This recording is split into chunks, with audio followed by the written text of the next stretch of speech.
ഒരു ഗ്രാമത്തിൽ പുഷ്പ എന്നു പേരുള്ള ഒരു അത്യാഗ്രഹിയായ സ്ത്രീ മിഠായിക്കട നടത്തുകയാണ്.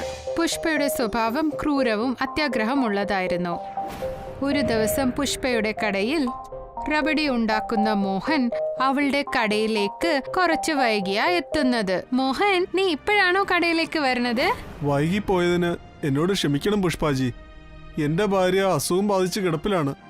നിങ്ങൾ ഈ കാലത്തെ ആണുങ്ങൾ കല്യാണം കഴിക്കുന്നതും ഭാര്യയുടെ അടിമയാകും. ഞാൻ നിനക്ക് ഇന്നത്തെ കാശ് തരത്തില്ല.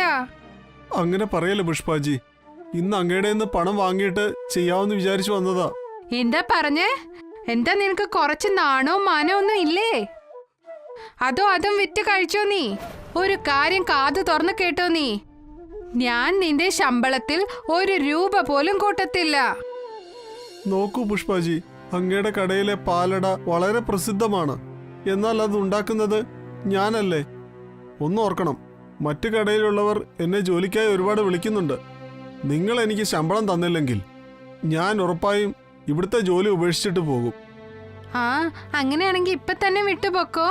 നിനക്കെന്താ തോന്നുന്നേ? എന്റെ കടയിലെ റബഡി നീ കാരണമാണോ പ്രസിദ്ധം? ശരി, ഇന്ന് തൊട്ട് ഞാൻ നിങ്ങളുടെ കടയിലെ ജോലി ഉപേക്ഷിക്കുകയാണ്. എന്റെ കണക്ക് തീർക്കൂ, ഞാൻ പോയേക്കുക. എന്ത് കണക്ക്? എവിടത്തെ കാശ്? 1 നയാ പൈസ പോലും തരത്തില്ല. നിനക്ക് എന്ത് ചെയ്യണോ ചെയ്തോ. മോഹൻ ഒരുപാട് പരിശ്രമിച്ചു. മോഹൻ കണ്ണു നിറഞ്ഞോണ്ട് മറ്റൊരു മിഠായിക്കാരൻ സുരേഷിന്റെ അടുത്ത് ചെല്ലും. എനിക്കറിയാം മോഹൻ, ആ പുഷ്പ ക്രൂരയും പിശുക്കിയുമാണെന്ന്. അവൾ നിനക്ക് കാശ് തന്നില്ല അല്ലേ? നീ കാശ് ചോദിക്കാൻ നോക്കിയിരിക്കുകയായിരുന്നു തോന്നുന്നു. കാരണങ്ങളുണ്ടാക്കി അവൾക്ക് നിന്നെ പിരിച്ചുവിടാൻ. അതായിരുന്നു ഉദ്ദേശം. ഞാൻ 5 വർഷമായി അവരുടെ കടയിൽ ജോലി ചെയ്യുന്നു. ഈ 5 വർഷത്തിൽ 1 പ്രാവശ്യം പോലും അവരെനിക്ക് ശമ്പളം തന്നിട്ടില്ല. ഞാൻ പാലട നന്നായിട്ടുണ്ടാക്കും.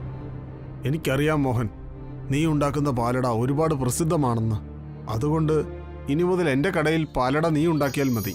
പിന്നെ പുഷ്പ നിനക്ക് 1 മാസം എത്ര ശമ്പളം തരുന്നോ അതിന്റെ 2 ഇരട്ടി ഞാൻ നിനക്ക് തരും.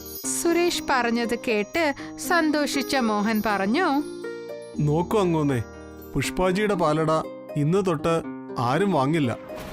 അങ്ങേക്ക് പാലട ഞാൻ ഉണ്ടാക്കിത്തരാം. കുറച്ചു ദിവസങ്ങൾക്ക് ശേഷം പ്രമാണിയുടെ ഭാര്യ ആർത്തി, അവൾ പുഷ്പയുടെ സുഹൃത്തുമായിരുന്നു. അവൾ പുഷ്പയുടെ കടയിൽ റബഡി കഴിക്കാനായി എത്തി. പക്ഷെ റബഡി കഴിച്ചതും അവള് ഭയങ്കര ദേഷ്യത്തിലായി. ആർത്തി നിലവിളിച്ചോണ്ട് പറഞ്ഞു, പുഷ്പ പുഷ്പ, നീ എവിടെയാ? എന്തു പറ്റി ആർത്തി? നിനക്ക് ഇന്നത്തെ റബഡി ഇഷ്ടായില്ലേ? അയ്യോ, ഇത് റബഡിയാണോ അത് സമോസയുടെ ചട്നിയോ? ഒന്നാമത് ഇതിൽ ഒട്ടും മധുരയില്ല. ആദ്യമൊക്കെ നിന്റെ റബഡിക്ക് നല്ല സ്വാദായിരുന്നല്ലോ. പെട്ടെന്ന് നിന്റെ റബഡിക്ക് എന്തു പറ്റിയാ? വിഷമിക്കേണ്ട ആർത്തി, ഇന്ന് ചിലപ്പോ എന്റെ വേലക്കാരന് റബഡി ഉണ്ടാക്കാൻ എന്തെങ്കിലും തെറ്റുപറ്റി കാണും. നാളെ തൊട്ട് നിനക്ക് പരാതിക്കുള്ള അവസരം ഞാൻ തരില്ല. പുഷ്പ പറഞ്ഞത് കേട്ട് ആർത്തി അവിടുന്ന് പോയി. പുഷ്പയുടെ വേലക്കാരൻ ദിനേശ് പുഷ്പയോട് പറഞ്ഞു, ഇവിടെ മോഹൻ നന്നായിട്ട് പാലട ഉണ്ടാക്കുമായിരുന്നല്ലോ. അങ്ങല്ലേ അവനെ ഇവിടുന്ന് പറഞ്ഞു വിട്ടതാ. നീ നിന്റെ വാ അടയ്ക്ക്. ആ രമേശിനും ഇങ്ങനെ തന്നെ തോന്നിക്കൊണ്ടിരുന്നേ. കുറച്ച് ദിവസത്തിൽ നോക്കിക്കോ എങ്ങനെ റബഡി വാങ്ങിക്കാൻ ആൾക്കാർ ഇവിടെ നിൽക്കുമെന്ന്. നീയൊക്കെ ഇന്നലത്തെ കുട്ടിയാ. ഞാൻ റബഡി വിൽക്കാൻ തുടങ്ങിയിട്ട് 20 വർഷമായി. ഞാൻ എൻ്റെ വീടും കാറും ഒക്കെ റബഡി വിറ്റാ വാങ്ങിച്ചത്. കുറച്ചു ദിവസം കഴിഞ്ഞപ്പോൾ പുഷ്പയുടെ കടയിൽ റബഡി വാങ്ങിക്കാനായി ആൾക്കാർ വന്നു തുടങ്ങി. നാട്ടിലെ ഒരു വ്യക്തിയും സുരേഷിന്റെയും മറ്റാൾക്കാരുടെ കടയിലും റബഡി വാങ്ങിക്കാൻ തയ്യാറല്ലായിരുന്നു. പുഷ്പയുടെ കടയല്ലാതെ മറ്റൊരു കടയിലും ഒരു പട്ടി പോലും ഇല്ലായിരുന്നു. ഇത് കണ്ട മോഹൻ സുരേഷിനോട് പറഞ്ഞു, ഞാൻ എത്ര നന്നായിട്ട് പാലട ഉണ്ടാക്കിയിട്ടും ആരും ഇവിടുന്ന് പാലട വാങ്ങാൻ വരുന്നില്ലല്ലോ. ഇവിടുത്തെ പാലട കച്ചവടമാകാത്തതിൽ അങ്ങേക്ക് വിഷമമൊന്നും തോന്നില്ലേ? ഞാനിപ്പോൾ ആലോചിക്കുന്നത് കുറച്ച് ദിവസത്തേക്ക് ഈ കടയൊന്ന് അടച്ചിട്ടാലോന്ന്. എനിക്ക് ഒന്നും മനസ്സിലാകുന്നില്ല. അങ്ങ് എന്താണ് പറഞ്ഞു വരുന്നത്? മോഹൻ, നീ പുഷ്പയുടെ കടയിൽ ജോലി ചെയ്യാൻ തുടങ്ങിയിട്ട് 5 വർഷമല്ലേ ആയുള്ളൂ. ഞാൻ 30 വർഷമായി കാണുന്നു. എപ്പോൾ പുഷ്പയുടെ കടയിൽ ആളുകൾ പാലട വാങ്ങാൻ വരാതിരുന്നാലും കുറച്ച് ദിവസങ്ങൾക്ക് ശേഷം ഒരുപാട് ആളുകൾ അവിടേക്ക് ചെല്ലും. എനിക്കിപ്പോഴും അറിയില്ല പുഷ്പ എന്ത് മന്ത്രശക്തിയാ കാണിക്കുന്നതെന്ന്. ഇവിടെയുള്ള ആളുകൾക്കെല്ലാം അവളുടെ കടയിൽ നിന്ന് പാലട വാങ്ങാനാ കൂടുതൽ താല്പര്യം. ഇനി നമ്മൾ എന്തു ചെയ്യും? ഈശ്വരൻ നമ്മളെ സഹായിക്കുമെന്നാണ് എൻ്റെ വിശ്വാസം. കുറച്ചു ദിവസം കഴിഞ്ഞപ്പോ സുരേഷിന്റെ കടയുടെ മുമ്പിൽ ഒരു ഭ്രാന്തൻ വന്ന് നിന്നു. എന്നിട്ട് കുറച്ച് ഭക്ഷണം ചോദിക്കാൻ തുടങ്ങി. ആ ഭ്രാന്തൻ അവന്റെ കയ്യിൽ 2 മണ്ണിന്റെ കലം പിടിച്ചിട്ടുണ്ടായിരുന്നു. അങ്ങുന്നേ, എനിക്ക് തോന്നുന്നു ഇയാളുടെ മാനസിക നില ശരിയല്ലെന്ന്. നന്നായി വിശക്കുന്നുണ്ടെന്ന് തോന്നുന്നു. ഇയാളെ കണ്ടിട്ട് എനിക്ക് തോന്നുന്നു ഇയാളുടെ കയ്യില് കാശൊന്നുമില്ലെന്നാ. ഇയാള് കുറെ നാളായിട്ട് പട്ടിണിയാണെന്ന് തോന്നുന്നു. എന്തെങ്കിലും കഴിക്കാൻ കൊടുക്കൂ.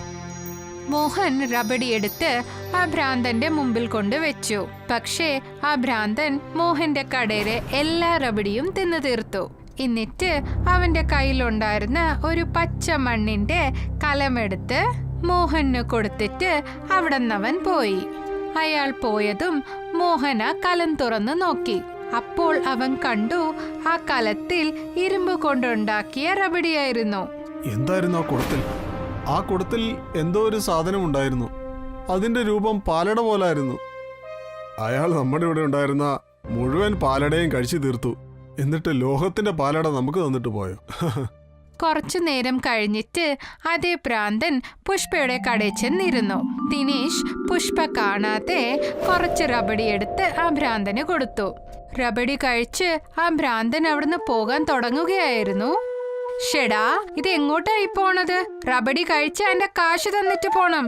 ഇയാളെ പൊയ്ക്കോട്ടെ പുഷ്പാജി, ഭ്രാന്തനാണെന്ന് തോന്നുന്നു. ഷെടാ, ഭ്രാന്തനാണെങ്കിൽ ഞാൻ എന്ത് ചെയ്യാനാ? ഞാൻ ഭ്രാന്തന്മാർക്ക് വെറുതെ കൊടുക്കാനല്ല ഇത് തുറന്നു വെച്ചിരിക്കുന്നത്. പിന്നെ ഇത് എന്താ അവന്റെ കയ്യിലിരിക്കണേ? പുഷ്പ ആ ഭ്രാന്തന്റെ കയ്യിന്ന് ആ കലം വാങ്ങി എടുത്തു. പുഷ്പ ആ കലം തുറന്നതും അവളുടെ കണ്ണാണെങ്കിൽ തള്ളിപ്പോയി. ആ കലത്തിന്റെ ഉള്ളിൽ റബഡിയുടെ ആകാരത്തിലുള്ള വജ്രങ്ങൾ തിളങ്ങുകയായിരുന്നു. പക്ഷെ കുറച്ചു നേരത്തിൽ തന്നെ പുഷ്പയുടെ വജ്രത്തിന്റെ കലം ഇരുമ്പിന്റെയും കല്ലിന്റെയും ആയി മാറി. പക്ഷേ മറ്റൊരു വശത്ത് മോഹന്റെ കലം വജ്രത്തിന്റെ റബഡിയായി മാറി. അങ്ങുന്നേ, ഇത് രക്തം കൊണ്ടുള്ള പാലടയായി മാറി. ആ ഭ്രാന്തൻ ഒരു മന്ത്രവാദിയാണെന്ന് തോന്നുന്നു. മോഹനും സുരേഷും ഇപ്പൊ വളരെ പണക്കാരായി. അവർ 2 പേരുടെയും പണം കണ്ടിട്ട് പുഷ്പയുടെ വേലക്കാരൻ ദിനേശൻ പറഞ്ഞു, ആ ഭ്രാന്തൻ അങ്ങയുടെ കടയിൽ നിന്നും പാലട കഴിച്ചതല്ലേ? എന്നിട്ട് രക്തത്തിന്റെ പാലട കൊടുത്തത് മോഹനും സുരേഷിനും. എനിക്ക് തോന്നുന്നു ആ രക്തത്തിന്റെ പാലടയിൽ അങ്ങേക്കാണ് അവകാശമെന്ന്. ഇത് കേട്ടതും പുഷ്പ വളരെ ദേഷ്യത്തിലായി. അവൾ ഉടനെ തന്നെ കുറച്ചു ഗുണ്ടകളെയും കൂട്ടിക്കൊണ്ട് സുരേഷിന്റെയും മോഹന്റെയും കടയിൽ പോയി അവരോട് അടിപിടി കൂടാൻ തുടങ്ങി. കുറച്ചു നേരം കഴിഞ്ഞപ്പോൾ അവിടെ നാട്ടുകാര് കൂടാൻ തുടങ്ങി. പിന്നെ പോലീസും വന്നു. അവർ പുഷ്പയുടെ ഭാഗത്തായിരുന്നു. ആ ഭ്രാന്തൻ നിങ്ങൾക്ക് 2 പേർക്കും തന്ന ആ വജ്രത്തിന്റെ റബഡി എന്റേതാണ്. അബദ്ധത്തിൽ ആ കല്ലിന്റെ റബഡി എനിക്ക് തന്നിട്ട് അവൻ പോയി. ഇത് കള്ളമാണ്. നിന്റെ വാ അടച്ചുവേ. എന്നിട്ട് മര്യാദയ്ക്ക് എന്റെ വജ്രമുള്ള ആ കല എനിക്ക് തിരിച്ചുതാ. പുഷ്പ അവരോട് വളരെ മോശമായി പെരുമാറാൻ തുടങ്ങി. അപ്പോൾ അവിടെ അതേ ഭ്രാന്തൻ എത്തി. ഞാൻ വിചാരിച്ചത് നിന്റെ അത്യാഗ്രഹം തീർന്നെന്നാ. പക്ഷേ ഇപ്പോൾ നിന്റെ അത്യാഗ്രഹം ഒരുപാട് കൂടിയിരിക്കുന്നു. പുഷ്പയ്ക്ക് ആ ഭ്രാന്തന്റെ ശബ്ദം അറിയാമായിരുന്നു. അതവളുടെ ഭർത്താവിന്റെ ശബ്ദമായിരുന്നു. അയാൾ വർഷങ്ങൾക്ക് മുമ്പേ കാണാതായിരുന്നു. ഗ്രാമവാസികളെ 20 വർഷം മുമ്പ് മോഹന്റെ അച്ഛന് കൽക്കരി ഖനിയിൽ നിന്നും രത്നങ്ങൾ കിട്ടി. എന്നാൽ ആ പാവം എന്നോടുള്ള സ്നേഹം കൊണ്ട് ആ രത്നങ്ങൾ ഒരു രാത്രിയിൽ എൻ്റെ കയ്യിലേക്ക് ഏൽപ്പിച്ചു. എൻ്റെ ഭാര്യ പുഷ്പ അത്യാഗ്രഹിയായിരുന്നു. 20 വർഷം മുമ്പ് ഒരു അപകടത്തിൽ മോഹന്റെ അച്ഛന് ജീവൻ നഷ്ടപ്പെട്ടു. അങ്ങനെ ഈ രത്നങ്ങൾ മോഹനെ ഏൽപ്പിക്കാൻ എനിക്ക് സാധിച്ചില്ല. അതിൻ്റെ കാരണം ഈ പുഷ്പയുടെ അത്യാഗ്രഹമായിരുന്നു. ഞാൻ വിചാരിച്ചത് പുഷ്പയുടെ അത്യാഗ്രഹം എന്നെങ്കിലും തീരുമെന്നായിരുന്നു. ഇത്ര പറഞ്ഞിട്ട് ആ ഭ്രാന്തൻ പെട്ടെന്ന് അവിടെ നിന്ന് പോയി. പോലീസ് പുഷ്പേനെ അറസ്റ്റ് ചെയ്തോണ്ട് പോയി. ചോദ്യങ്ങൾ ചോദിച്ചപ്പോ പുഷ്പ അവളുടെ കുറ്റം സമ്മതിച്ചു. കോടതി അവൾക്ക് ജീവപര്യന്തം ശിക്ഷ കൊടുത്തു. രാധാപൂർ എന്നൊരു ഗ്രാമത്തില് മുറാരി എന്ന പേരുള്ള പാലുകാരൻ അയാളുടെ ഭാര്യയും മകനോടൊപ്പം താമസിക്കുമായിരുന്നു. തൊട്ടടുത്ത് തന്നെ മുറാരിയുടെ ഏട്ടനും ഏട്ടത്തിയുടെ വീടുണ്ടായിരുന്നു.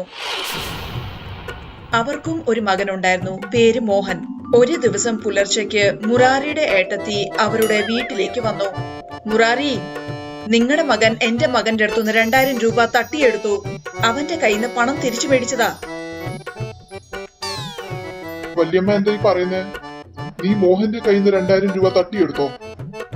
അച്ഛ, 2 ദിവസം മുമ്പേ മോഹൻ എന്റെ ബാഗ് തട്ടിയെടുത്തായിരുന്നു. അതുകൊണ്ടാണ് ഞാൻ അവന്റെ കയ്യിൽ നിന്ന് പണം തട്ടിയെടുത്തത്. മര്യാദയ്ക്ക് പണം തിരിച്ചു കൊടുക്ക്. വീട്ടിനകത്ത് വെറുതെ ഇരുന്ന് നിന്റെ തലയ്ക്ക് ഭ്രാന്ത് പിടിച്ചു. നാളെ തൊട്ട് നീ എന്നോടൊപ്പം പാല് വിൽക്കാൻ വരും. മുരാരി അയാളുടെ മകനെ സ്ഥിരമായി പാല് മേടിക്കുന്ന ആൾക്കാരുടെ വീട് കാണിച്ചു കൊടുത്തു. നീ എല്ലാവരുടെയും വീട് കണ്ടല്ലോ. ഇനി ഞാൻ പാടത്തെ പണിയെല്ലാം നോക്കിക്കോളാം. പാല് കൊണ്ടുപോയി കൊടുക്കുന്ന പണി നീ ചെയ്തോ. പിന്നെ ഒരു കാര്യം നീ ശ്രദ്ധിച്ചു കേക്ക്. ഇന്ന് വരെ ഞാൻ ഈ പാലില് വെള്ളം ചേർക്കുകയോ അതോ വേറെ മായം ചേർക്കുകയോ ചെയ്തിട്ടില്ല. അതുകൊണ്ട് ആൾക്കാരുടെ ഇടയിൽ എനിക്ക് നല്ല പേരുണ്ട്. എന്റെ അടുത്തുനിന്ന് മാത്രമേ അവര് പാല് വാങ്ങിക്കൂ. ഈ ആത്മാർത്ഥതയും ശ്രദ്ധയും നീയും പാലിക്കണം. ശിവ കുറച്ചു ദിവസം ആത്മാർത്ഥതയോടെ പാല് വിറ്റു. പക്ഷേ അവൻ നോക്കിയപ്പം മറ്റേ പാലുകാര് പാലിനകത്ത് വെള്ളം ചേർത്ത് ഒരുപാട് ലാഭമാണ് ഉണ്ടാക്കുന്നത്. ഈ അച്ഛൻ ആൾക്കാരെ പറ്റിക്കാൻ അറിഞ്ഞൂടാ. എത്ര നിസ്സാരമായിട്ടാണ് 1 ലിറ്റർ പാലില് വെള്ളം ചേർത്ത് അതിന് 2 ലിറ്റർ ആക്കാൻ പറ്റും. ഇങ്ങനെ ചെയ്താൽ നമുക്ക് ഇരട്ടി ലാഭം ഉണ്ടാക്കാൻ സാധിക്കും. ശിവ എന്നും രാവിലെ അച്ഛന്റെ അടുത്തുനിന്ന് ശുദ്ധമായ പാലും കൊണ്ടാണ് പോകുന്നത്. പക്ഷേ വഴി വെച്ച് ആ പാലിൽ അവന് വെള്ളം ചേർക്കും. ശിവയുടെ വല്യമ്മയുടെ മകൻ മോഹൻ ചന്തയിൽ ഒരു ദിവസം തിരിച്ചു വരുമ്പോൾ ശിവ വിൽക്കാനുള്ള പാലിനകത്ത് വെള്ളം ഒഴിക്കുന്നതാണ് കണ്ടത്. അവൻ പെട്ടെന്ന് ശിവ പാലിനകത്ത് വെള്ളം ഒഴിക്കുന്ന വീഡിയോ എടുത്തു. എന്നിട്ട് ശിവയെ ബ്ലാക്ക്മെയിൽ ചെയ്യാൻ തുടങ്ങി. നീ പാലിനകത്ത് വെള്ളം ചേർക്കുന്നതിന്റെ വീഡിയോ ഞാൻ എടുത്തു. ഇനി നീ മര്യാദയ്ക്ക് എനിക്ക് എല്ലാ മാസവും 2000 രൂപ തരണം. ഇനി ഏതെങ്കിലും ഒരു മാസം പണം എന്റെ കയ്യിൽ വന്നില്ലെങ്കിൽ ഈ വീഡിയോ ഞാൻ നിന്റെ അച്ഛനെ ആയിരിക്കും കാണിക്കുന്നത്. ശിവ പേടിച്ചു പോയി. എന്ത് ചെയ്തിട്ടാണെങ്കിലും ശിവ എല്ലാ മാസവും മോഹന് 2000 രൂപ കൊടുക്കും. 2000 രൂപ കൊടുത്തെന്ന് വെച്ച് എനിക്കൊരു പ്രശ്നവും വരാൻ പോകുന്നില്ല. ഇനി ഞാൻ 1 ലിറ്റർ പാലില് 1.5 ലിറ്റർ വെള്ളമാണ് ചേർക്കാൻ പോകുന്നത്. മോഹൻ അവന്റെ അമ്മയോട് കാര്യങ്ങളെല്ലാം തുറന്നു പറഞ്ഞു. മോനെ, നീ എന്തിനാണ് 2000 രൂപ ചോദിക്കുന്നത്? പാല് വിൽപ്പനയിൽ നല്ല ലാഭമുണ്ട്. നീ 7000 രൂപയെങ്കിലും ചോദിക്ക്. അതെ ശിവ, അടുത്ത മാസം തൊട്ട് നീ എല്ലാ മാസവും എനിക്ക് 7000 രൂപ അയക്ക്. ഇല്ലെങ്കിൽ നിന്റെ ആ വീഡിയോ ഞാൻ നിന്റെ അച്ഛനെ കാണിക്കും. എന്റെ ദൈവമേ, ഈ മോഹന്റെ ഡിമാൻഡ് ഓരോ ദിവസം കൂടി വരുന്നുണ്ടല്ലോ. എന്താ ചെയ്യേണ്ടതെന്ന് മനസ്സിലാവുന്നില്ല. അപ്പോഴാണ് ശിവയുടെ കുട്ടിക്കാലത്തെ കൂട്ടുകാരി പിങ്കി അവനെ കണ്ടുമുട്ടുന്നത്. എന്തു പറ്റി ശിവ? എന്തു പ്രശ്നമുണ്ടെന്ന് തോന്നുന്നു? അത് പിന്നെ ഒന്നുമില്ല. ഞാനിവിടെ വെറുതെ ഞാൻ നിന്റെ കുട്ടിക്കാലത്തെ കൂട്ടുകാരിയല്ലേ? എന്തിനാ എന്നോട് ഒളിപ്പിക്കുന്നത്? ശിവ പിങ്കിയോട് കാര്യമെല്ലാം തുറന്നു പറയുന്നു. നീ ഇപ്പൊ തന്നെ വീട്ടിൽ പോയി കാര്യമെല്ലാം അച്ഛനോട് തുറന്നു പറഞ്ഞാ മതി. ഇല്ല, അത് ശരിയാവില്ല. അച്ഛൻ എന്നെ വീട്ടിൽ നിന്ന് പുറത്താക്കും. അങ്ങനെ ഒന്നും സംഭവിക്കില്ല. ഇനി എത്ര കാലം മോഹൻ ഇങ്ങനെ പണം കൊടുക്കാൻ ഉദ്ദേശിക്കുന്നത്? ഞാൻ എന്തെങ്കിലും ഒരു പദ്ധതി കണ്ടുപിടിച്ചോളാം. കെമിക്കൽ ഉപയോഗിച്ച് പാലുണ്ടാക്കുന്ന ഒരു പാലുകാരനെ ശിവയ്ക്ക് പരിചയമുണ്ടായിരുന്നു. ശിവ ആ പാലുകാരന്റെ അരികിൽ ചെന്ന് പറഞ്ഞു, നിങ്ങൾക്ക് കെമിക്കൽ ഉപയോഗിച്ച് പാലെങ്ങനെ ഉണ്ടാക്കുന്നതെന്ന് പഠിപ്പിച്ചു തരാമോ? ശിവ കെമിക്കൽ ഉപയോഗിച്ച് കള്ളപ്പാൽ ഉണ്ടാക്കാൻ പഠിച്ചുപോയി. മോഹന് കൊടുക്കാനുള്ള പണം കൊടുത്തതിനു ശേഷവും അവന് നല്ല ലാഭം ഉണ്ടാകുന്നുണ്ടായിരുന്നു. എല്ലാ മാസവും ശിവ എന്തെങ്കിലും ഒരു വിലപിടിപ്പുള്ള വസ്തു വാങ്ങിക്കൊണ്ടുവരുമായിരുന്നു. ഇതെന്താ ശിവ, നീ പിന്നെ ഒരു ടി.വി മേടിച്ചോ? കഴിഞ്ഞ മാസം തന്നെയല്ലേ നീ പുതിയൊരു ടി.വി മേടിച്ചത്?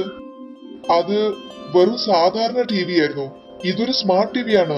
ഞാൻ ഒരുപാട് പരിശ്രമിക്കുന്നതല്ലേ. അതുകൊണ്ട് നമ്മുടെ അടുത്തുനിന്ന് പാല് മേടിക്കുന്ന ആൾക്കാരുടെ എണ്ണം ഒരുപാട് കൂടി. അങ്ങനെ ലാഭം ഉണ്ടാക്കാനും കഴിയുന്നു. ശിവ പറഞ്ഞതെല്ലാം മുരാരി വിശ്വസിച്ചു. ഒരു ദിവസം മുരാരി പാടത്തിടാൻ കീടനാശിനി മേടിക്കാൻ ചന്തയിൽ പോയപ്പോൾ അയാളുടെ അടുത്തുനിന്ന് സ്ഥിരമായി പാല് മേടിക്കുന്ന ഒരാളെ കണ്ടു. വേറെ എന്തൊക്കെയുണ്ട് രാംപ്രതാപേട്ട? പാലില് കുറവൊന്നുമില്ലല്ലോ. നിങ്ങളുടെ അവിടുത്തെ പാല് വളരെ മോശമാണ്. പാല് കുടിച്ചത് കൊണ്ട് എനിക്ക് തീരെ സുഖമില്ലായിരുന്നു. നിങ്ങൾ പാല് കൊണ്ടുവന്നിടത്തോളം കാലം പാലിന് ഒരു പ്രശ്നവുമില്ലായിരുന്നു. പക്ഷെ നിങ്ങളുടെ മകനാണെങ്കിലോ പാലില് ഒരുപാട് മായം ചേർക്കുന്നുണ്ട്. അടുത്ത മാസം തൊട്ട് നിങ്ങളുടെ അവിടുത്തെ പാല് ഞാൻ നിർത്താൻ പോകുവാണ്. ഇന്ന് തന്നെ ഞാൻ ശിവയോട് ഈ കാര്യം ചോദിക്കുന്നുണ്ട്. അവിടെ മോഹൻ ശിവയുടെ അടുത്തുനിന്ന് ഇനിയും പണം തട്ടിയെടുക്കാനുള്ള ശ്രമത്തിലായിരുന്നു. ഇനി നീ എല്ലാ മാസവും എനിക്ക് 15,000 രൂപ തരും. ഇത്രയും പണം എനിക്ക് തരാൻ കഴിയില്ല. നിങ്ങൾ എന്റെ അവസ്ഥയൊന്ന് മനസ്സിലാക്ക്. പണം തരാൻ കഴിയില്ലേ? എന്നാ ശരി, ഞാൻ നിന്റെ വീട്ടിൽ ചെന്ന് അച്ഛനോട് എല്ലാ കാര്യം തുറന്നു പറയാം. ദേഷ്യപ്പെട്ട മോഹൻ വീഡിയോ മുരാരിയെ കാണിച്ചു. അന്ന് രാത്രി ശിവ പേടിച്ച് വളരെ വൈകിയാണ് വീട്ടിലെത്തിയത്. നീ ചെയ്യുന്ന കള്ളത്തരം ഞാൻ അറിഞ്ഞു. ശിവ അവന്റെ അച്ഛന് മുമ്പില് കൊച്ചുകുട്ടികളെ പോലെ കരഞ്ഞു. നിങ്ങൾ എന്നോട് ക്ഷമിക്കണം അച്ഛാ. ഞാനും നിങ്ങളെ പോലെ സത്യസന്ധനും ആത്മാർത്ഥതയുള്ള ആളായാ മതിയായിരുന്നു. ആയിരുന്നെങ്കിൽ മോഹൻ എന്നെ ബ്ലാക്ക്മെയിൽ ചെയ്യുന്നില്ലായിരുന്നു. എങ്ങനെ നിങ്ങളുടെ മുമ്പിൽ നാണം കെടേണ്ടി വരത്തില്ലായിരുന്നു. എന്നോട് ക്ഷമിക്കണം അച്ഛാ. മറ്റേ പാലുകാരെ ചതിച്ച് പണം ഉണ്ടാക്കുന്ന കണ്ടപ്പം മനസ്സിലെ അത്യാഗ്രഹം കൂടി. എന്ത് ചെയ്തിട്ടാണെങ്കിലും എത്രയും പെട്ടെന്ന് ഒരു പണക്കാരനാകണമെന്ന് ഞാൻ ആഗ്രഹിച്ചു. മോനെ, ഈ ലോകത്ത് സത്യസന്ധനായി ആത്മാർത്ഥതയുടെ വഴിയിൽ നടക്കാൻ വളരെ പ്രയാസമാണ്. പക്ഷെ ആൾക്കാരെ പറ്റിച്ച് പണം ഉണ്ടാക്കുന്നത് വളരെ എളുപ്പമാണ്. ആൾക്കാരെ പറ്റിച്ച് പണിയെടുത്താൽ ചിലപ്പം കുറച്ച് പണം കൂടുതൽ ഉണ്ടാക്കാൻ കഴിയുമായിരിക്കും. പക്ഷെ ആത്മസമ്മാനവും മനസ്സിലെ സന്തോഷം രണ്ടും നേടാൻ കഴിയില്ല. ചെയ്ത തെറ്റിന് ശിവ ഒരുപാട് പശ്ചാത്തപിച്ചു. ഇനി ഒരിക്കലും പാലില് മായം ചേർക്കില്ലെന്ന് അവൻ തീരുമാനിച്ചു. എന്നിട്ട് അവന്റെ അച്ഛനെ പോലെ ആത്മാർത്ഥതയും സത്യസന്ധനായിട്ട് ജീവിതം നയിക്കും. ശിവ്പൂർ എന്ന ഗ്രാമത്തില് രൂപ അവളുടെ അമ്മയും അച്ഛനോടൊപ്പം താമസിക്കുമായിരുന്നു. രൂപയുടെ അച്ഛൻ ഭാനു സിംഗിന് ഗോതമ്പിന്റെ കൃഷി ചെയ്യാറുണ്ടായിരുന്നു. അവരുടെ വീട്ടില് ഒരു കാള ഉണ്ടായിരുന്നു. അതിനെ അവര് ഭോല എന്നായിരുന്നു വിളിക്കുന്നത്. രൂപ ഭോലെ സ്വന്തം അനിയനെ പോലായിരുന്നു കരുതുന്നത്. അമ്മേ, ഭോലേക്ക് എന്തെങ്കിലും കഴിക്കാൻ കൊടുക്ക്. പാപം എത്ര നേരം കൊണ്ട് പട്ടിണിയാ. രൂപയുടെ അച്ഛൻ പരമശിവന്റെ ഒരു ഭക്തനായിരുന്നു. അദ്ദേഹം എന്നും രാവിലെ കുളിച്ചൊരുങ്ങി ആദ്യം അമ്പലത്തിലേക്ക് പോകും. അമ്പലത്തിലെത്തിയ ഉടൻ ആദ്യം പ്രതിമയ്ക്ക് വെള്ളം നൽകും, പ്രാർത്ഥിക്കും. എന്നിട്ട് പ്രതിമയുടെ മുമ്പിലിരുന്ന് കുറച്ചു നേരം അദ്ദേഹം ധ്യാനിക്കുമായിരുന്നു. ഗ്രാമത്തിലെ കുറച്ച് ആൾക്കാര് ഭാനു സിംഗിന്റെ ഈ ധ്യാനം കണ്ട് കളിയാക്കുമായിരുന്നു. അല്ല ഭാനു സിംഗ്, നീ എന്താ ഈ സ്ത്രീകളെ പോലെ ദിവസവും അമ്പലത്തിലേക്ക് ഓടുന്നത്? എന്നിട്ട് ഭ്രാന്തന്മാരെ പോലെ മണിക്കൂറുകളോളം പ്രതിമയുടെ മുമ്പിലിരിക്കും. നീ ഞങ്ങളോടൊപ്പം വാ, എന്നിട്ട് ചീട്ടുകളി, മദ്യം കുടിക്ക്, പുരുഷന്മാര് ചെയ്യുന്ന പണിയൊക്കെ ചെയ്. അതെ ധനുഭായ്, പുരുഷന്മാർ ചെയ്യുന്ന പണി ചെയ്യാഞ്ഞിട്ടും എനിക്ക് സന്തോഷമുണ്ട്. പിന്നെ അമ്പലത്തിൽ പോകുന്നതും പ്രാർത്ഥിക്കുന്നതും. ഞാൻ എന്റെ കുട്ടിക്കാലം തൊട്ട് ശിവഭഗവാനെ പ്രാർത്ഥിക്കാറുണ്ട്. ഇങ്ങനെ പ്രാർത്ഥന ചെയ്തതുകൊണ്ടാണ് എന്റെ ജീവിതത്തിലെ കഷ്ടങ്ങളെല്ലാം എനിക്ക് വളരെ എളുപ്പത്തിൽ നേരിടാൻ കഴിഞ്ഞത്. ധനുരാമിന് ദൈവത്തിനോടുള്ള ഭാനു സിംഗിന്റെ ഈ ശ്രദ്ധ കാണുമ്പോ ഒരുപാട് അസൂയ തോന്നുമായിരുന്നു. എന്ത് ചെയ്തിട്ടാണെങ്കിലും ഏതെങ്കിലും ഒരു ദിവസം ദൈവത്തിനോടുള്ള അവന്റെ ഈ വിശ്വാസം ഞാൻ എങ്ങനെയെങ്കിലും തകർക്കും. അമ്പലത്തിൽ നിന്ന് തിരിച്ചു വന്നതിന് ശേഷം ഭാനു സിംഗ് അവരുടെ കാള ഭോലയോടൊപ്പം പാടത്ത് പണിയെടുക്കാൻ പോകുമായിരുന്നു. രൂപയും അവരോടൊപ്പം പാടത്ത് പോകും. രൂപയുടെ അച്ഛൻ പാടത്ത് പണിയെടുത്തോണ്ടിരിക്കുമ്പോ രൂപ ഭോലയുടെ പുറത്ത് കയറിയിരിക്കുമായിരുന്നു. ഭോലയ്ക്ക് താങ്ങാൻ നല്ല ആരോഗ്യമുണ്ട്. അവന് രൂപയെ പുറത്ത് വെച്ചോണ്ട് നിഷ്പ്രയാസം പാടത്തെ പണിയെല്ലാം ചെയ്തു തീർക്കുമായിരുന്നു. ഉച്ച സമയത്ത് രൂപയുടെ അമ്മ പാടത്ത് അവർക്ക് കഴിക്കാനുള്ള ആഹാരം കൊണ്ടുവരുമായിരുന്നു. രൂപ, നീയും അച്ഛനോടൊപ്പം കഴിക്കാനിരുന്നോ? ഇത്രയും നേരമായിട്ട് ഭോലയുടെ പുറത്തായിരുന്നില്ലേ നീ ചെന്ന് അവന് കുടിക്കാൻ കുറച്ച് വെള്ളം എടുത്തു കൊടുക്ക്. പാവം, അവന് നല്ല ദാഹം കാണും. രൂപ ഭോലയ്ക്ക് വെള്ളം കൊടുക്കാൻ അവിടുന്ന് പുറപ്പെട്ടു. രൂപ വലിയ കുട്ടിയാകുന്നില്ലേ? അവളുടെ വിവാഹത്തെക്കുറിച്ച് ചിന്തിക്കാനുള്ള സമയമായെന്ന് തോന്നുന്നു. ഞാൻ ധോലക്പൂർ എന്ന ഗ്രാമത്തില് ഒരു ചെറുക്കനെ കണ്ടുവച്ചിട്ടുണ്ട്. ചെറുക്കന്റെ അച്ഛൻ സർപഞ്ചാണ്. അയാൾ ഒരു സത്യസന്ധനാണ്. മകന്റെ ശീലവും അച്ഛനെ പോലെ തന്നെയാണ്. അടുത്ത ദിവസം ധോലക്പൂർ എന്ന ഗ്രാമത്തിലെ സർപഞ്ച് ഭാനു സിംഗിന്റെ വീട്ടിലെത്തുന്നു. ഗ്രാമത്തിൽ മുഴുവനും ഭാനു സിംഗിനെ കുറിച്ചുള്ള ചർച്ച മാത്രമേ നടക്കുന്നുള്ളൂ. സർപഞ്ചിന്റെ കുടുംബത്തിന് രൂപയെ ഒരുപാട് ഇഷ്ടമായി. എന്നിട്ടവര് 4 മാസത്തിന് ശേഷം വിവാഹം നടത്താമെന്ന് പറഞ്ഞ് അവിടുന്ന് തിരിച്ചുപോയി. 4 മാസത്തില് നമ്മള് വിവാഹത്തിന്റെ ഒരുക്കങ്ങളൊക്കെ എങ്ങനെ ചെയ്യും? നീ ഒന്നും കൊണ്ട് പേടിക്കണ്ട. കുറച്ചു ദിവസത്തിനുള്ളിൽ ഞാനും പോലെയും കൂടെ ചേർന്ന് പാടത്തെ പണിയെല്ലാം ചെയ്യും. 2-3 മാസത്തിനകം വിളവ് എടുക്കാറാകും. അതിനെ ചന്തയെ കൊണ്ടുപോയി വിറ്റാ നമുക്ക് ആവശ്യമുള്ള പണം കിട്ടും. അവിടെ ധനുറാം ഈ വിവരമെല്ലാം അറിയുന്നു. പരമശിവന്റെ ഭക്തനായ ഭാനു സിംഗിന്റെ മകളുടെ വിവാഹം ഢോലക്പൂർ എന്ന ഗ്രാമത്തിലെ സർപഞ്ചിന്റെ വീട്ടിലാണ് ഉറപ്പിച്ചേക്കുന്നതെന്ന് സഹിക്കാൻ പറ്റാതെ അസൂയ കൊണ്ട് അയാൾക്ക് ഭ്രാന്ത് പിടിക്കുന്നു. പോല കാളെ ആ വീട്ടില് എല്ലാവരും ഒരു മകനെ പോലെയാണ് സ്നേഹിക്കുന്നത്. എങ്ങനെങ്കിലും ആ കാളെ ഒഴിവാക്കിയാൽ ദൈവത്തിനോടുള്ള ഇയാളുടെ വിശ്വാസം കുറയും. അന്ന് രാത്രിയില് ധനുറാം ആരും കാണാതെ ഭാനു സിംഗിന്റെ വീട്ടിൽ കയറുന്നു. എന്നിട്ട് ഭോലയ്ക്ക് വിഷം നിറഞ്ഞ റൊട്ടി കഴിക്കാൻ കൊടുക്കുന്നു. അടുത്ത ദിവസം രാവിലെ രൂപ ഉറങ്ങി എണീറ്റപ്പോ ഭോല നിലത്ത് വീണ് കിടക്കുന്ന കാഴ്ചയാണ് കാണുന്നത്. അമ്മേ, അച്ഛാ, ഭോലയ്ക്ക് എന്താ സംഭവിച്ചെന്ന് നോക്കിക്കേ. ഭാനുവും അയാളുടെ ഭാര്യയും ഭോലെ സ്വന്തം മകനെ പോലായിരുന്നു സ്നേഹിച്ചിരുന്നത്. അവര് ഭോലെ മരിച്ച നിലയിൽ കണ്ടപ്പോ രണ്ടുപേർക്കും വല്ലാത്ത വിഷമം തോന്നി. രണ്ടുപേർക്കും അസുഖം വന്ന് കിടപ്പിലായി. അതിനുശേഷം രണ്ടുപേരും അവിടുന്ന് എണീറ്റിട്ടില്ല. ഇപ്പോഴാണ് കളി തുടങ്ങിയത്. ഇനി അയാൾ അമ്പലത്തിലേക്ക് എങ്ങനെ പോകുമെന്ന് എനിക്കൊന്ന് കാണണം. അച്ഛന് അസുഖം വന്നതിന് ശേഷം രൂപ സ്വന്തമായിട്ട് അമ്പലത്തിൽ പോകാൻ തുടങ്ങി. എന്നിട്ടെന്നും കരഞ്ഞോണ്ട് പരമശിവനോട് പ്രാർത്ഥിക്കുമായിരുന്നു. രൂപയ്ക്ക് അവളുടെ പുറകില് ആരോ മണി അടിക്കുന്ന ശബ്ദമായിരുന്നു കേട്ടത്. അവള് തിരിഞ്ഞു നോക്കിയപ്പം കണ്ടത് ഒരു കാളയായിരുന്നു. അതിന്റെ കഴുത്തേല് ഒരു മണി കെട്ടിട്ടുണ്ടായിരുന്നു. രൂപ ആ കാളയെ കണ്ടപ്പോ ഒരുപാട് സന്തോഷിച്ചു. എന്നിട്ട് അതിനെ ഒപ്പം കൂട്ടി നേരെ വീട്ടിലെത്തി. ഇത് കണ്ടില്ലേ അച്ഛാ, എനിക്ക് പരമശിവന്റെ അമ്പലത്തിൽ എന്താ കിട്ടിയത്? ഭാനു സിംഗും അയാളുടെ ഭാര്യയും ആ കാളയെ കണ്ടപ്പോ തന്നെ പെട്ടെന്ന് കട്ടിലേന്ന് എണീറ്റ് അവരിരുന്നു. ഇതിനെ കണ്ടാലാണെങ്കിൽ പരമശിവന്റെ നന്ദിയെ പോലെ തന്നെ ഉണ്ട്. പുതിയ കാളയ്ക്ക് എന്ത് ആരോഗ്യമുണ്ട്. വെറും 3 ദിവസത്തിനകം ആ പാടത്തെ പണിയെല്ലാം ചെയ്തു തീർത്തു. ഈ പ്രാവശ്യം ഭാനുവിന്റെ വിളവ് നല്ല ഭംഗിയായിട്ടാണ് വന്നത്. ഇതെല്ലാം കണ്ട് ധനുറാമിന് ഒട്ടും സഹിക്കാനായില്ല. ഇപ്പൊ അവന്റെ വീട്ടില് ഒരു പുതിയ കാള എവിടെ നിന്നാണ് വന്നത്? ഇനി ഇവന്റെ കാര്യം തീർത്താലേ നമ്മുടെ കാര്യം ശരിയാവുമെന്നാണ് എനിക്ക് തോന്നുന്നത്.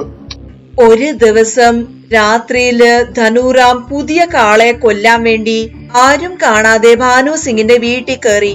ആ കാള പരിചയമില്ലാത്ത ഒരാള് അതിന്റെ അടുത്തേക്ക് വരുന്നു കണ്ടപ്പോ തന്നെ അത് അതിന്റെ പെടലി അനക്കി കഴുത്തേലിരുന്ന മണി അടിച്ചു. സോനം അന്നേരം അവിടെ എത്തുന്നു. എന്നിട്ട് ധനുറാമിനെ പിടിച്ച് അയാളെ ഒരുപാട് തല്ലി. ഇത് കേട്ട് നാട്ടുകാര് മുഴുവനും അവിടെ എത്തി. നീ എന്നോട് ക്ഷമിക്ക് ഭാനു. ദൈവത്തിനോടുള്ള നിന്റെ ഭക്തി ഞാൻ കണ്ടപ്പോ എനിക്ക് അസൂയ കൊണ്ട് ഭ്രാന്ത് പിടിച്ചു. നിന്റെ പോലെ ഞാൻ തന്നെയാണ് കൊന്നത്. പക്ഷെ ഇപ്പോ ഞാൻ ചെയ്ത തെറ്റുകൾക്കുള്ള ശിക്ഷയല്ല എനിക്ക് കിട്ടി. എനിക്ക് മനസ്സിലായി, ആരെ കുറിച്ചെങ്കിലും മോശമായിട്ട് ചിന്തിച്ച അവരുടെ ജീവിതത്തിൽ ചീത്ത നടക്കണമെന്നൊന്നുമില്ല. ദൈവം വിചാരിക്കുന്ന മാത്രമേ അവരുടെ ജീവിതത്തിലും നടക്കൂ. ഈ പ്രാവശ്യം ഞാൻ നിന്നെ ക്ഷമിക്കുന്നുണ്ട്. പക്ഷേ ഇങ്ങനത്തെ ഒരു തെറ്റ് നീ ഇനി ആവർത്തിക്കരുത്. നിന്റെ മനസ്സ് ഒത്തിരി വലിയതാണ് ഭാനു സിംഗ്. അവസാനം ധനു സിംഗില് മാറ്റം കണ്ടു. കുറച്ചു മാസങ്ങൾക്ക് ശേഷം രൂപയുടെ അമ്മയും അച്ഛനും നല്ല ആർഭാടത്തോടു കൂടി രൂപയെ വിവാഹം കഴിപ്പിക്കുന്നു. ഒരു ഗ്രാമത്തിൽ ലീല എന്നൊരു പാൽക്കാരി ഉണ്ടായിരുന്നു. ലീലയുടെ പക്കൽ 2 പശുക്കൾ ഉണ്ടായിരുന്നു. ദിവസവും അവൾ അവരുടെ പാല് കറക്കും. പാല് കറന്ന ശേഷം അവൾ ഗ്രാമത്തിൽ എല്ലായിടവും ചേർന്ന് പാല് വിതരണം ചെയ്യും.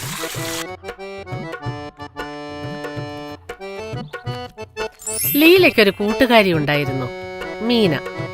അവൾ വിവാഹം കഴിച്ചത് ധനികനായ ഒരു വ്യാപാരിയായിരുന്നു.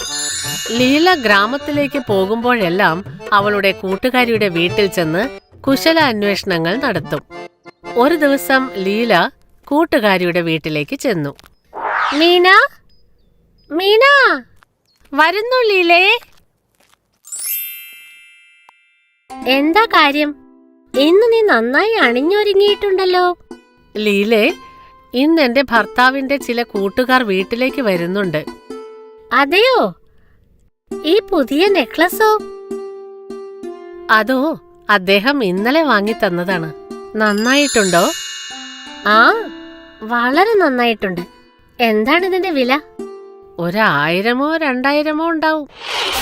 1000-ഓ 2000-ഓ? ഭഗവാനേ, എനിക്കിത് സ്വപ്നത്തിൽ പോലും ചിന്തിക്കാനാവില്ല. മഠേ, ഇതത്ര വലിയ തുകയൊന്നുമല്ല. നീ വിവാഹം കഴിച്ചാൽ നിന്റെ ഭർത്താവും ഇതുപോലെയുള്ള സമ്മാനങ്ങൾ തരും. നെക്ലസിന്റെ വില കേട്ട് ലീല ആലോചിക്കാൻ തുടങ്ങി. ലീല മീനയുടെ വീട്ടിൽ നിന്നും പുറപ്പെട്ടു. വഴിയിൽ മുഴുവനും ലീല ആ നെക്ലസിനെ കുറിച്ച് ആലോചിക്കുകയായിരുന്നു. എന്നെങ്കിലും എനിക്കും മീനയുടേതുപോലെ ഒരു നെക്ലസ് കിട്ടുമോ? അവൾ വിവാഹം കഴിച്ചിരിക്കുന്നത് ധനികനായ ഒരു വ്യാപാരിയെയാണ്. അയാൾ വിലമതിപ്പുള്ള ആഭരണങ്ങൾ അവൾക്ക് സമ്മാനമായി കൊടുക്കും. പക്ഷെ എന്റെ കാര്യമോ? ഞാൻ പാവപ്പെട്ട ഒരാളെയാണ് വിവാഹം കഴിക്കുന്നതെങ്കിലും ഞാൻ തന്നെ സ്വയം പണം ചേർത്ത് വെച്ച് അതുപോലെ ഒരു നെക്ലസ് വാങ്ങിയാലോ? പക്ഷെ എനിക്ക് പണം മിച്ചപ്പെടുത്താൻ പറ്റുന്നില്ലല്ലോ. ഇങ്ങനെ ഓരോന്ന് ചിന്തിച്ചുകൊണ്ട് ലീല നടക്കുകയായിരുന്നു. അപ്പോൾ നത്തു എന്ന പാൽക്കാരൻ നദിയിൽ നിന്നും വെള്ളമെടുത്ത് പാലിൽ ഒഴിക്കുന്നത് അവൾ കണ്ടു. ഇയാൾ പരസ്യമായിട്ടാണല്ലോ വെള്ളം ചേർക്കുന്നത്. ഇയാൾക്കാണെങ്കിൽ 2 വീടുമുണ്ട്. അങ്ങനെയാണെങ്കിൽ ഞാനും പാലിൽ വെള്ളം ചേർത്ത് വിൽക്കേണ്ടി വരുമെന്ന് തോന്നുന്നല്ലോ. അങ്ങനെ ചെയ്താൽ എനിക്ക് നിറയെ സമ്പാദിക്കാനാവും. അങ്ങനെ ചിന്തിച്ച് ലീല വളരെയധികം സന്തോഷിച്ചു.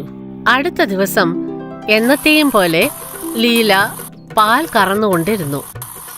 എന്നിട്ട് അവൾ അതിന്റെ കൂടെ പകുതി വെള്ളവും ചേർത്തു.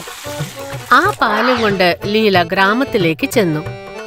എന്നിട്ട് ഗ്രാമത്തിലുള്ളവർക്കെല്ലാം പാല് വിതരണം ചെയ്തു. ഇപ്പോൾ അവളുടെ കയ്യിൽ ഇരട്ടി പണം കിട്ടി. കൊള്ളാമല്ലോ, ഇന്ന് എനിക്ക് എന്നത്തേക്കാൾ കൂടുതൽ പണം കിട്ടിയിരിക്കുന്നു. ഇങ്ങനെ ചെയ്തുകൊണ്ടിരുന്നാൽ എനിക്ക് വേഗം നെക്ലസ് വാങ്ങാൻ സാധിക്കും. ലീല ദിവസവും പാലിൽ വെള്ളം ചേർത്തുകൊണ്ടിരുന്നു. എന്നിട്ട് അത് വിറ്റു. അവൾക്ക് സന്തോഷമായി. കാരണം അവളിപ്പോൾ നിറയെ പണം സമ്പാദിക്കുന്നുണ്ട്. ഒരു ദിവസം എന്താണുണ്ടായതെന്നാൽ ലീല നദിക്കരയിൽ ഇരുന്നു കൊണ്ട് താൻ സമ്പാദിച്ച പണം എണ്ണിക്കൊണ്ടിരിക്കുകയായിരുന്നു. 201, 202, 203. കൊള്ളാമല്ലോ, എന്റെ അടുത്ത് 200-ലും അധികം നാണയങ്ങൾ ഉണ്ടല്ലോ. അതും ഒറ്റ മാസം കൊണ്ട്. അതിന്റെ അർത്ഥം ഇനി ഒരു 5 മാസം കൂടി കഴിഞ്ഞാൽ അതേ നെക്ലസ് എനിക്കും വാങ്ങിക്കാൻ സാധിക്കും. ലീല വളരെയധികം സന്തോഷിച്ചു. അവൾ നദിക്കരയിൽ കുറച്ചു നേരം വിശ്രമിക്കാമെന്ന് വിചാരിച്ചു. ലീല നദിക്കരയിൽ ഉറങ്ങിക്കൊണ്ടിരിക്കുമ്പോൾ അവിടേക്ക് ഒരു കുരങ്ങച്ചൻ വന്നു. അത് ലീലയുടെ പണസഞ്ചി എടുത്തും കൊണ്ട് പോയി. ലീല കണ്ണു തുറന്നു. എന്റെ നാണയങ്ങൾ, എന്റെ പണസഞ്ചി എനിക്ക് താ. കുരങ്ങച്ചൻ ആ പണസഞ്ചി വെള്ളത്തിലേക്കിട്ടു. അത് കണ്ട് ലീല തേങ്ങി തേങ്ങി കരഞ്ഞു. എന്റെ പണസഞ്ചി, എന്റെ പണസഞ്ചി എനിക്ക് തിരിച്ചു തരൂ. എന്റെ പണസഞ്ചി എനിക്ക് തിരിച്ചു തരൂ. അപ്പോൾ അവിടെ ജലദേവൻ പ്രത്യക്ഷനായി. എന്തു പറ്റി ലീലേ? എന്റെ പണസഞ്ചി ഈ നദിയിലേക്ക് വീണു. നിന്റെ പണമോ? അതെ, ഞാൻ അധ്വാനിച്ച പണം. നീ സത്യത്തിൽ അധ്വാനിച്ചിട്ടുണ്ടോ? അത് ഞാൻ ആ നെക്ലസിന് വേണ്ടി. അത് നീ അധ്വാനിച്ചുണ്ടാക്കിയ പണമല്ല. അതുകൊണ്ട് അത് നിനക്ക് കിട്ടില്ല.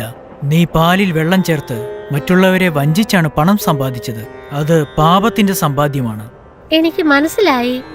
എനിക്ക് മാപ്പ് തന്നാലും ഇന്നു മുതൽ ഞാൻ ആരെയും കബളിപ്പിച്ച് പണം സമ്പാദിക്കില്ല. ലീലയ്ക്ക് തന്റെ തെറ്റ് മനസ്സിലായി. അവൾ ഒരു കാര്യം പഠിച്ചു. അത്യാർത്തി കൊണ്ട് സമ്പാദിക്കുന്ന പണം കൊണ്ട് ഒരു നല്ല കാര്യവും ചെയ്യാൻ സാധിക്കില്ല എന്ന്.